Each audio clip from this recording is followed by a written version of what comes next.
You know, some people make incredible discoveries, but then there are others, people who build the very places where those discoveries can even happen.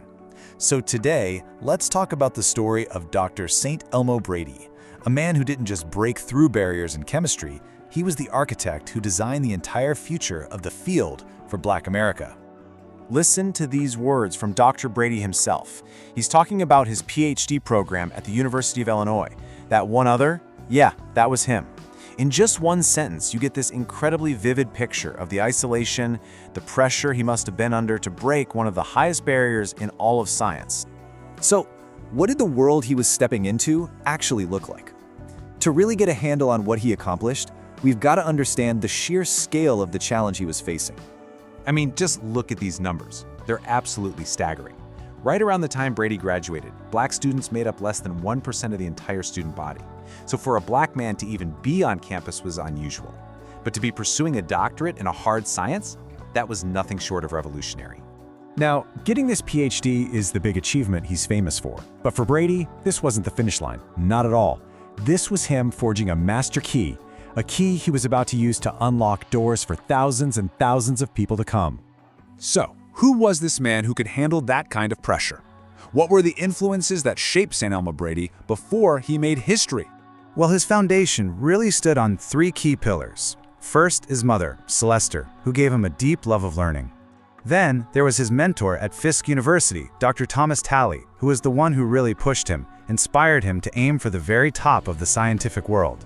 And finally, at Tuskegee, the legendary George Washington Carver showed him how chemistry could be this powerful tool to lift up entire communities.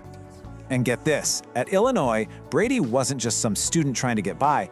He was jumping right into a major high-level debate in his field, physical organic chemistry. Basically, he was figuring out what makes some acids strong and others weak. It's a really fundamental question that affects everything from how we develop new medicines to creating brand new materials. And his research was so good, so precise, that it actually helped settle a huge scientific argument between his own university and Harvard. This wasn't a student just learning, this was a scientist who was actively advancing his field. And of course, people started to notice. His excellence was just undeniable. He became the very first African American inducted into the National Chemistry Honor Society. Then he was inducted into Sigma Xi, the top scientific research society in the country. His incredible achievement was even celebrated by the one and only W.E.B. Du Bois in the Crisis magazine. Okay, so picture this. You're Dr. Brady. You've got this PhD from a top university. You could have your pick of any prestigious, high-paying job you want. Go into industry, teach at a wealthy school up north. But he turned his back on all of that to make a choice that would define not just his own life, but the lives of countless others. And this quote from his student Samuel Massey just captures his mission perfectly. His goal wasn't just to do chemistry, it was to build the people and the places where chemistry could thrive for generations. And so his career became this absolute masterclass in building. He went to 4 different historically Black colleges and universities, and at each one, he didn't just teach, no, he constructed the entire infrastructure of chemical education, pretty much from the ground up. Just look at this timeline. These weren't short stops. He poured decades of his life into laying these foundations, creating the curriculum at Tuskegee, launching the very first graduate program at Howard, building a modern facility at Fisk, and then, even after he retired, he built a brand new department from scratch at Tugelo. This was his life's work.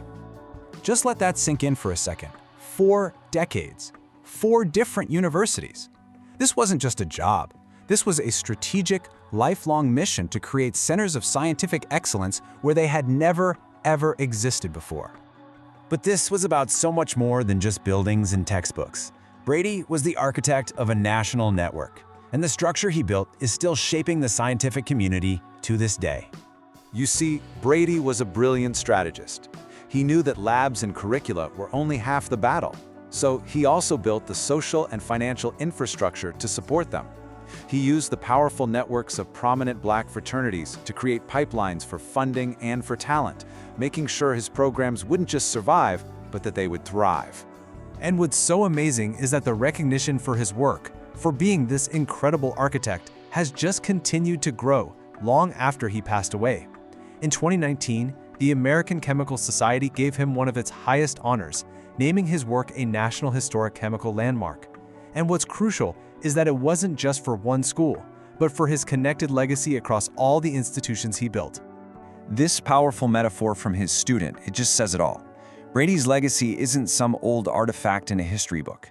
It is a living, breathing structure, a presence you can still feel in the labs he designed, in the programs he launched, and in the generations of scientists who can trace their own careers right back to the foundations that he laid.